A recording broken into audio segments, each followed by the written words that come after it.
Great pleasure now to introduce Dr. Jorge Zárate Rodriguez, President of the Class of 2018. Jorge, would you please come to the podium to give your address? Thank you.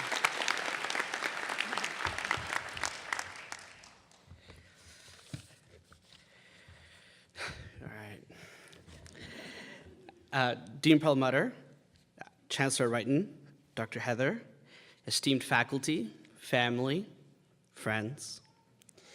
It has been such a privilege to be part of the class of 2018 and to bear witness to everything that we've collectively accomplished. But there's a Mexican saying that my mom always likes to remind me of, no te hiciste solo, which translates clunkily into English to, you didn't make yourself all on your own. So to follow suit from our other speakers, in other words, it takes a village to raise a doctor. So I wanted to take a moment to thank the faculty, family, and friends in our respective villages who have helped us make ourselves. So we're gonna clap again, yeah.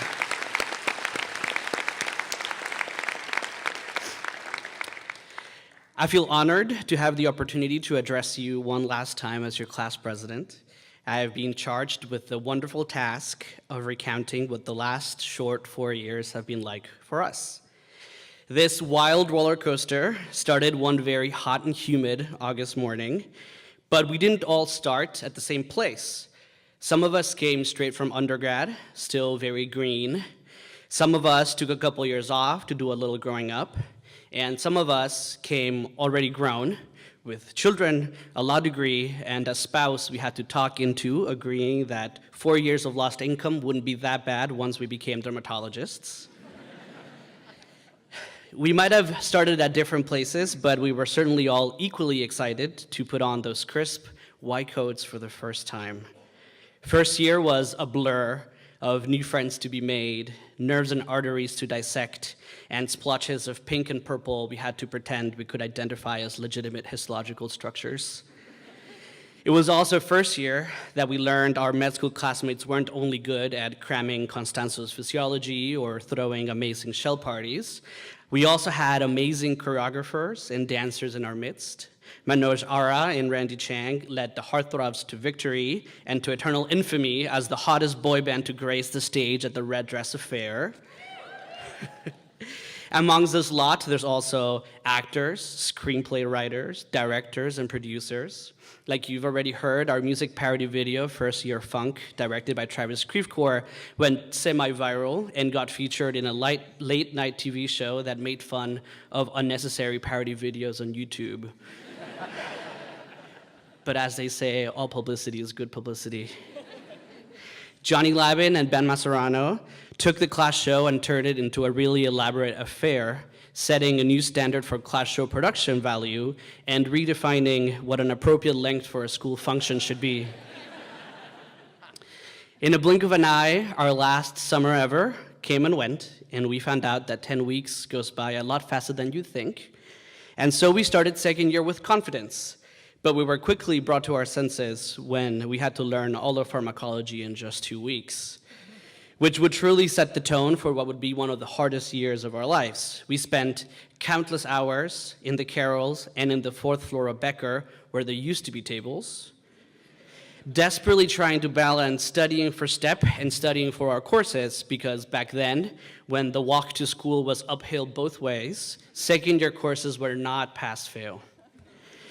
Several billion Yankee cards later, and after Alec Wright had eaten his body weight in free pizza many times over, we finally took step one.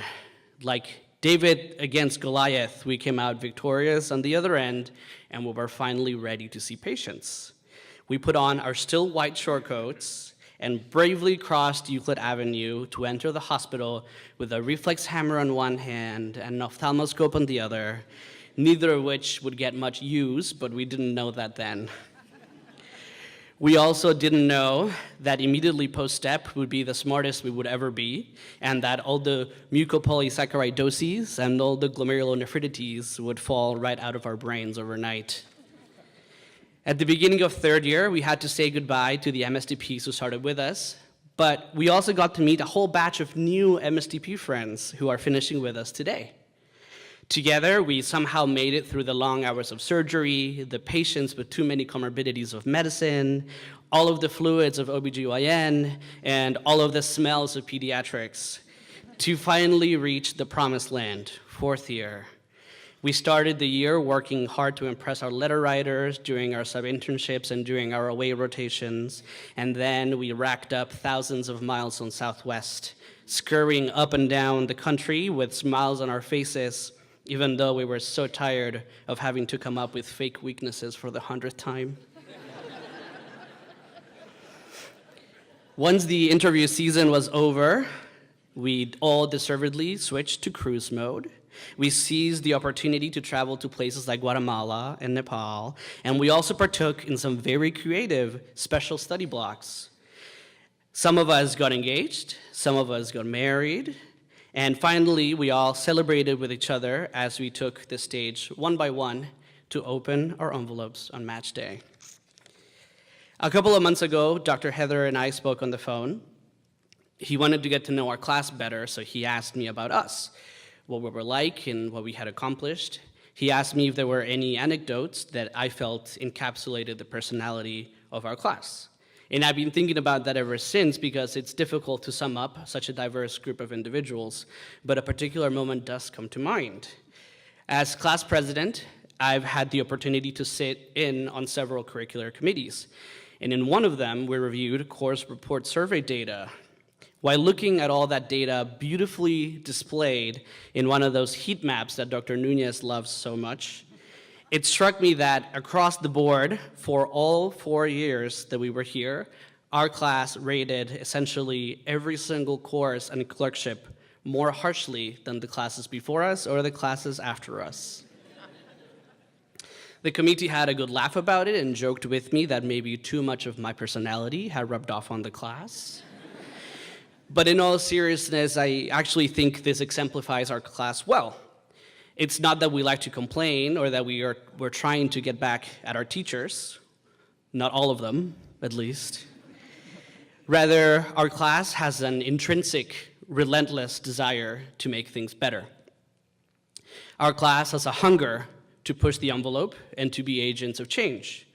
For example, Justin Porter, one of our MSTP colleagues who is now in the lab, walked into the free student-run clinic, the SNHC, as a first year and thought there must be a better way to keep track of patients and follow up on their labs and on their imaging, so he built a brand new electronic medical record system from scratch.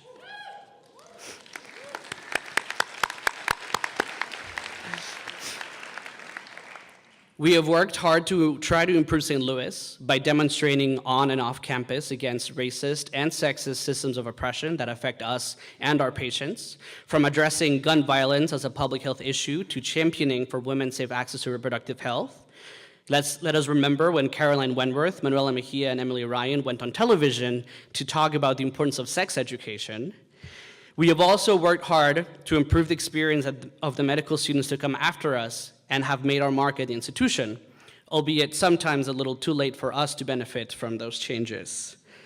We leave behind a rich anthology of resources ranging from flashcard decks to study guides so thorough they would make Dr. Pike proud.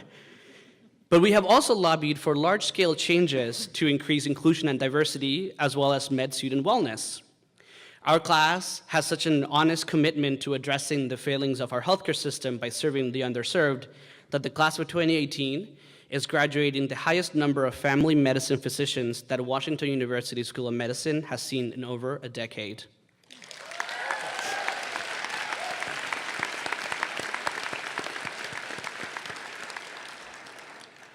For the sake of full disclosure, that so happens to also be true for radiology, but what can you do? Now, to bring this speech to a close, I'm going to ask you to think back to the beginning of medical school, all the way back to orientation. It was hot and humid, and we were all a little overwhelmed trying to keep straight our WasmKey login and MedPortal and WebStack and WUMSWeb. And Dr. Whalen, who is now Chief Medical Education Officer at the AAMC, spoke to us as we embarked on the beginning of our medical education. She told us one of the most important decisions we would have to make as physicians would be, are you going to be a rolled down or a rolled up sleeves kind of doctor? And I remember thinking very clearly, rolled up, how are you supposed to suture with these things? But of course it was a metaphor. Do you want to be the kind of doctor who just tries to make it through the day, or do you want to be the kind of doctor who engages? And our class pushes and strives for more. Our class engages. So as we take our first steps as baby doctors, remember this craving for excellence and allow it to provide direction for your careers. Become excellent clinicians, excellent physician scientists, excellent academic surgeons, teach excellently, diagnose excellently, advocate for your patients excellently, push for excellent health policy, become excellent healthcare administrators, and do excellent hip replacements. Continue to make medicine better. Class of 2018, it has been an honor to be your classmate and your friend. Now it's time to roll up our sleeves. Thank you.